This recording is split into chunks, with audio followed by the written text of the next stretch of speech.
in this city, you got to pay your bills. This city's expensive.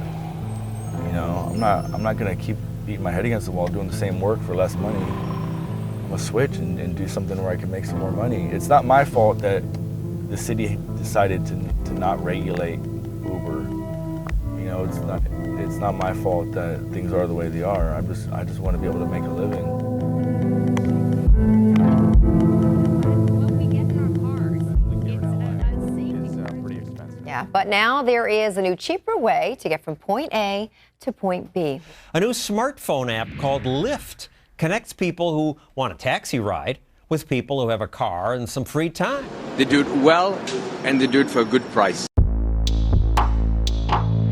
It's starting to piss me off. The city says the whole thing may be illegal. They're operating as taxis without the regulations that taxis are required to undergo. Here you regulate half the industry and you don't regulate the other industry? Pink Mustache has nothing. Humans have always struggled to get from one place to another. In the past century, car services like taxis and limos have been federally subsidized for the public. More recently, transportation network companies, or TNCs, have gained popularity with apps that connect drivers to passengers. In order to separate themselves from the taxi industry, TNCs call their service ride-sharing.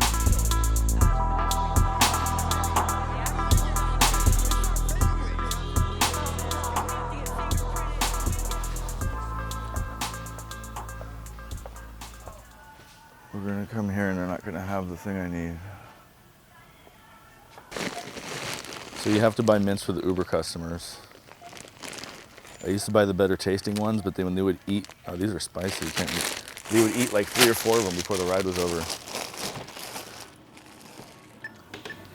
My name is Jonah Deutschman. I'm an Uber driver, former taxi driver, and I was born and raised in San Francisco.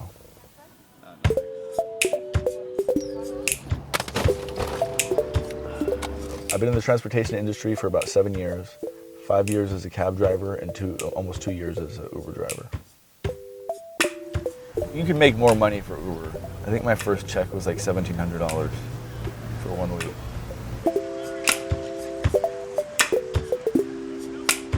I think Uber's great. I mean, the other thing with Uber as well is that every time I order one, no matter the time, I get it.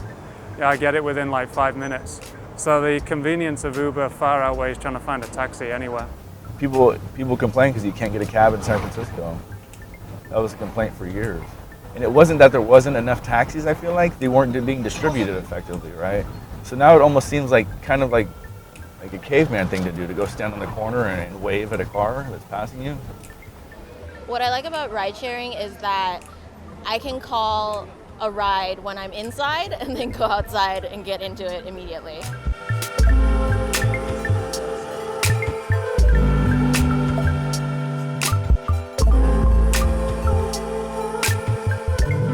Good experiences. It's way better than taxi cabs. Just easy to find, easy to get. If there's not a law saying it's illegal, in America it's legal, right? If there's not a law saying, you know, you can't do this, then you can. And Uber took advantage of that.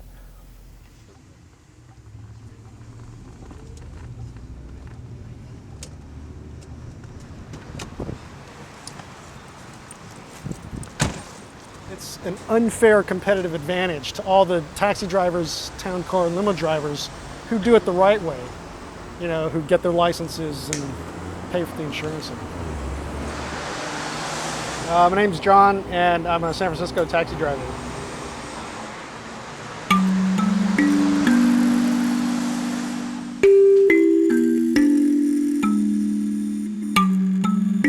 I've been driving for Yellow Cab for about 9 years. It's got its ups and downs and its pros and cons. Overall, I'd say that I like driving a cab. Up until more lately, the reason why these apps are successful is because you do it and then you don't tell your insurance company that you're doing it. Like I was gonna check out Uber X, and then I called my insurance company and they said that they wouldn't cover my car if I'm doing it for Uber X. So I think it's a fairly well-known anecdote that the people who do Lyft and Sidecar, they don't tell their insurance companies that they're doing it. Now, I don't know to what degree of insurance fraud that is, but I've heard that that's insurance fraud. I actually assume, and I might be completely wrong, that Uber has correct insurance if there's, or similar insurance to taxis. There's so many things I don't know about this world that should bother me, that's just another thing that I don't really know about and hasn't bothered me yet. So they found a legal loophole in the law, and they called it ride sharing, because in California law, there's an exemption in the vehicle code. If you're carpooling, or in the law it's called ride sharing, then you don't have to have these licenses, and you don't have to have commercial insurance or anything like that. And so that's how I believe, and a lot of people believe, they came up with the idea that they're ride sharing. It angers me more than it worries me, because it's just such disregard for other people. It just comes off as too much opportunism, you know. In San Francisco, every taxi must display a medallion to certify its legality. The California Public Utilities Commission also issues TCP numbers to limos and other ground transportation businesses. Rideshare companies do not require either. This is what makes the taxi legal. It is worth, right now, I believe, $250,000. So here's what $250,000 looks like, and that is what you have to own your own taxi. I have no concern, anger, animosity whatsoever towards the drivers that have switched over to UberX, but they did bother to get a TCP license from the state, and they are carrying the limousine commercial insurance. It's the people who are bypassing those laws, those regulations. That's what really upsets me. I mean, truthfully, I don't think you should be driving around picking people up for profit if you don't have commercial insurance. I just don't see how that's legal. The rideshare company Uber says it has deactivated the account of a man now facing charges in the death of a young girl. That driver, 57-year-old Syed Musafar of Union City, is now charged with vehicular manslaughter and gross negligence. People are dying. A little girl died. People are being injured while they are fiddling, and their rules do not protect the public. This is unconscionable, unconscionable. What can the city do? The city can do an awful lot. Barry Korngold, I'm president of the San Francisco Cab Drivers Association.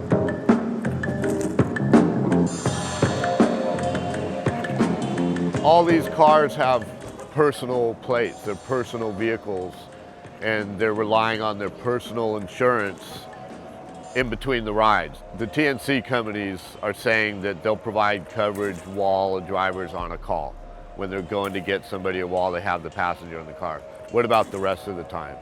Part of providing this service is making yourself available and driving around. But these TNC companies are not insuring the vehicles while they're between calls. The taxi cab is insured 100% of the time. We're highly regulated. We have to follow these rules.